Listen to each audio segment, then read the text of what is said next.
ગોધરામાં રાહુલ ગાંધીના પુતળા દહન સાથે ભાજપે ઉગ્ર વિરોધ નોંધાવ્યો। કોંગ્રેસ કાર્યાલય સમક્ષ રાહુલ ગાંધીના પુતળાનું દહન કરવામાં આવ્યું।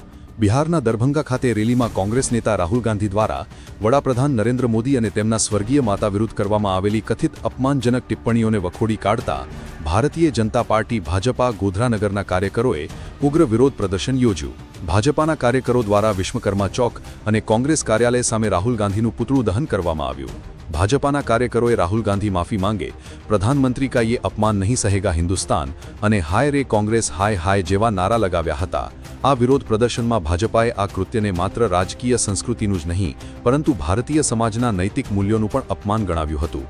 આ વિરોધ પ્રદર્શનમાં રાજ્યસભાના સાંસદ ડોક્ટર જશવંતસિંહ પરમાર, જિલ્લા ઉપપ્રમુખ મેહુલભાઈ પટેલ, ભાજપા નગર પ્રમુખ નિર્મિત દેસાઈ, મહામંત્રી હિતેશભાઈ ભટ્ટ, આદિત્યરાજ સિસોદિયા, નગરપાલિકા સભ્યો જીતુભાઈ સવાલણી, રાકેશભાઈ રાણા, મહિલા કાઉન્સિલરો, પૂર્વ ભાજપા નગર પ્રમુખ દિલીપભાઈ દસડિયા, મુકેશ ઠક્કર, સંજય રાણા સહિત અનેક હોદ્દેદારો અને મોટી સંખ્યામાં કાર્યકરો ઉપસ્થિત રહ્યા હતા।